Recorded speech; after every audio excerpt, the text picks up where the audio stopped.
João, vamos com a informação. Por gentileza, João Victor Teófilo, o que tem pra gente, João? Vamos lá, ontem, Pitoli, o ministro Cristiano Zanin parece que confundiu ali o que estava falando.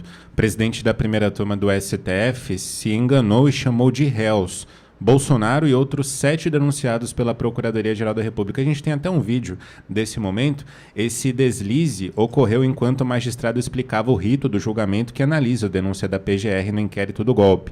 Ao perceber o equívoco, Zanin pediu desculpas e usou o termo denunciados para se referir aos investigados. Vamos acompanhar. Advogado do denunciado Jair Messias Bolsonaro, no sentido de indeferir que o colaborador Mauro César Cid se manifeste antes dos demais réus, denunciados, desculpa. Advogado... Opa, que escorregadinha. O Silvio, eu não consigo acreditar nessa gente, né? Eu não sei se é provocação, intimidação, se é provocar desestabilidade. A gente sabe. Só não estamos lidando com inocente e nem com ingênuo, né, Silvio? Olha só, Pitoli, as imagens, mais uma vez, falam por si só.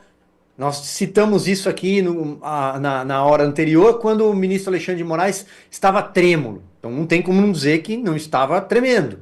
Agora o ministro Cristiano Zanin está lendo o seu voto. Exato. Portanto, está escrito. Alguém escreveu.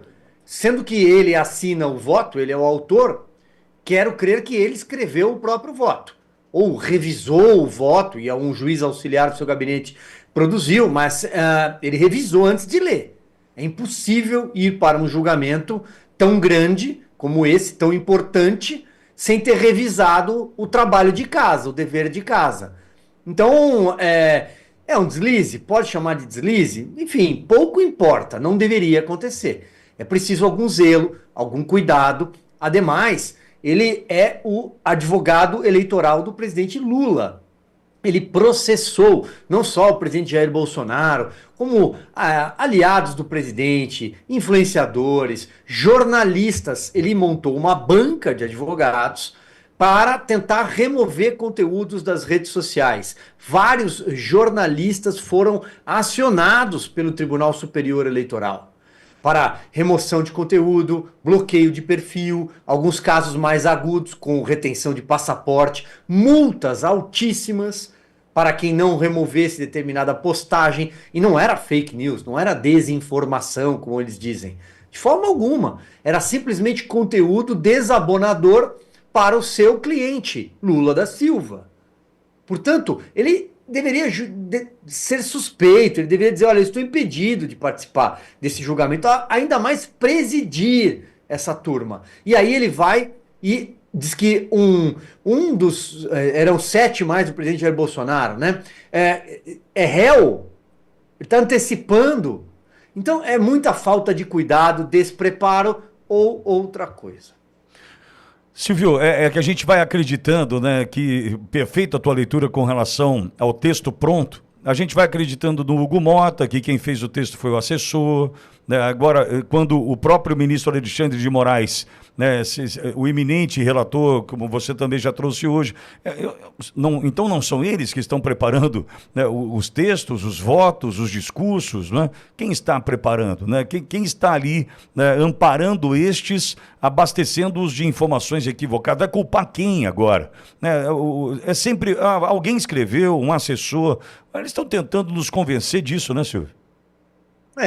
Pois bem, no caso do ministro Alexandre de Moraes, a gente sabe que ele tem uma equipe muito grande, inclusive as trocas de mensagens reveladas lá atrás pela Folha de São Paulo, do Glenn Greenwald e do Fábio Serapião, os jornalistas que trouxeram as mensagens de WhatsApp desse staff do ministro Alexandre de Moraes, diz que ele manda usar a criatividade para perseguir pessoas, mandar jagunços, enfim, tem todas essas informações ali, esses diálogos cabulosos. Mas veja, alguém está fazendo isso para ele, mas revisa, relê, dá um mínimo passa um verniz no texto, né? A mulher de César não basta ser honesta, ela precisa parecer honesta. Minimamente que pareça que foi ele que redigiu. Do contrário, né? Ele se autodenomina dessa forma, por exemplo, o ministro Alexandre de Moraes, o iminente relator eu, olhando para o espelho. Estranho, né? Lembrou Alberto Roberto, né? Eu se gosto muito, né? Saudades do Chico Anísio numa hora como essa para nos fazer rir, né? Eu se gosto muito. É inacreditável, boa. João, tem a questão do Fux também, que acho que é importante a gente trazer esse destaque, né? O Fux destoando, né? Da turma em especial com relação à questão da delação do Mauro Cid. O Alexandre de Moraes não admite que houve coação, que não houve pressão, que não houve, né, nenhuma intimidação, em especial quando cita pai, esposa, filha mais velha. É tudo normal, tá tudo normal. Entretanto, Fux está incomodado com isso. O que nos assusta, embora depois daquele censura só até segunda-feira pode da Carmen Lúcia, né, ali um ponto de inflexão na jornada da ministra, né, mas Fux aparentemente destoando da turma. O que me chama a atenção, Silvio, antes do vídeo que... Bom, vamos ver o vídeo, depois eu faço o meu comentário. Pois não, João?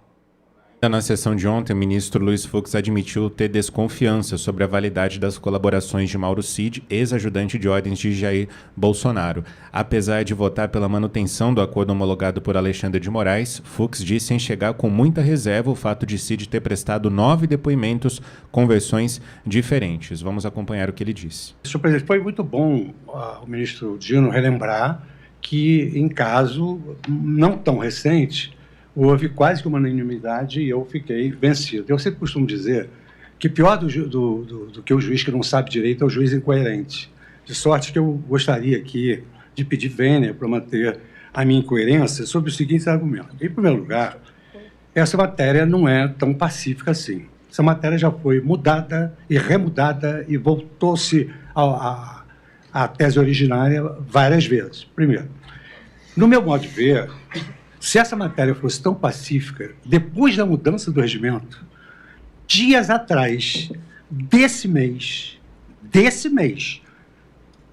11 de março de 2025, 11 de março de 2025, eu votei na companhia de outros colegas e fiquei vencido. E por quê?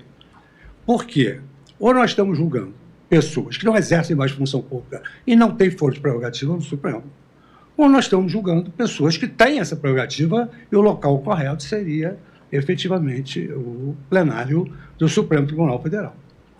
O fato de que há inúmeras ações que já foram julgadas assim decorre exatamente de que o número de partes envolvidas nesse processo é multitudinário.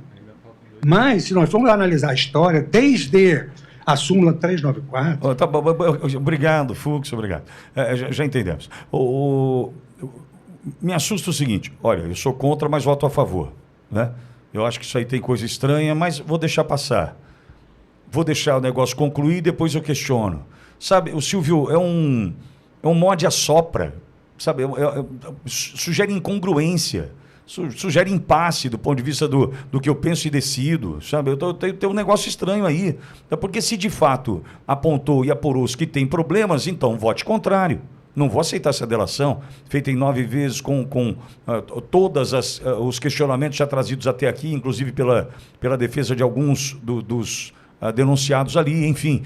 Ou seja, Silvio, a gente está vivendo uma incongruência a partir de pessoas que em algum momento a gente depositou alguma esperança até pela própria história de vida.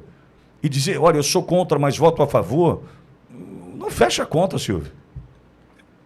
Visivelmente, ali, quem abre alguma divergência pisa em ovos. Isso é muito nítido. Nós notamos isso, inclusive, o ministro André Mendonça, que tentou contra-argumentar aquilo que o ministro Alexandre de Moraes fala sobre o 8 de janeiro num outro capítulo, num outro episódio, e ouviu aquele tenha dó, né? Tenha dó, ministro, o Alexandre de Moraes disse para o André Mendonça. Aí o André Mendonça disse, tenha dó, Vossa Excelência, o senhor... Enfim, você vê que a figura do ministro Alexandre de Moraes, com o rolar dos anos e esses inquéritos sendo abertos no atacado, ele foi se tornando uma figura que os outros ministros parece que não podem contestá-lo. E ele tem um amparo de uma frente dentro do Supremo que manda no Supremo. O decano, Gilmar Mendes, isso já é sabido, e tem ali o Flávio Dino de um lado, a Carmen Lúcia, que tem acompanhado tudo o que o ministro Alexandre de Moraes faz, inclusive naquele outubro de 2022, ela que sempre foi a Carmen Lúcia do Cala a Boca Já Morreu, contra a censura, ao aprovar uma censura prévia no Tribunal Superior Eleitoral contra a Brasil Paralelo, ela disse, olha, parece censura, é censura, mas é só até segunda-feira. Segunda-feira nunca chegou. Então, a própria Carmen Lúcia... Então, assim, ele tem um amparo de um grupo ali. Eu não vou colocar o Toffoli nesse balaio aí, Pitoli, porque o Toffoli a gente sabe que está ali para fazer o serviço sujo mesmo, fez na Lava Jato, continuando o trabalho do Ricardo Lewandowski. Ali é o PT sentado na cadeira e não tem outro jeito. Mas o Luiz Fux, nesse caso, o que é que ele tenta fazer? Essa é a leitura que eu faço. Ele deixa uma porta aberta para... Olha, nós estamos admitindo aqui, se tornarão réus a partir dessa data, porém, o julgamento do mérito, lá na frente, ainda algo pode ser revisto. Ele falou, vejo com reserva essa delação, que comentávamos agora há pouco, ela é fragmentada, é uma delação tricotada, é uma delação onde você pega um pedaço, aí você muda um ponto, você vai ajustando aqui e ali até ficar... Ou seja, ela não é espontânea, natural, alguém sentou ali diante... A colaboração é com o Ministério Público, a colaboração tem a Polícia Federal. Não deveria ser a colaboração com o Supremo Tribunal Federal, por exemplo, mas o ministro Alexandre de Moraes aparece ali, naquele vídeo, claramente. Então, o sujeito vai lá e fala, olha, eu fiz isso, isso e isso, eu tenho como provar que fiz, mas não foi o que aconteceu. Foram lá, o Marcon lembrava, foram buscar a carteirinha da Covid. Cadê a carteirinha da vacinação? Foi fraudada, não foi fraudada? Aí surgiram as joias. Não, o senhor já achamos que o senhor foi vender joias. Por quê? Fishing Expedition, é a pesca probatória. Pegaram, eles não queriam a carteirinha da Covid. Tanto que isso nem é lembrado mais. Eles queriam os celulares. Aí fizeram uma varredura ampla e começaram a construir outras histórias para juntar nesse mosaico, nessa coxa de retalhos que eles queriam, que é o tal do golpe do 8 de janeiro, um golpe que é uma trama fantasiosa, é uma trama que não para em pé.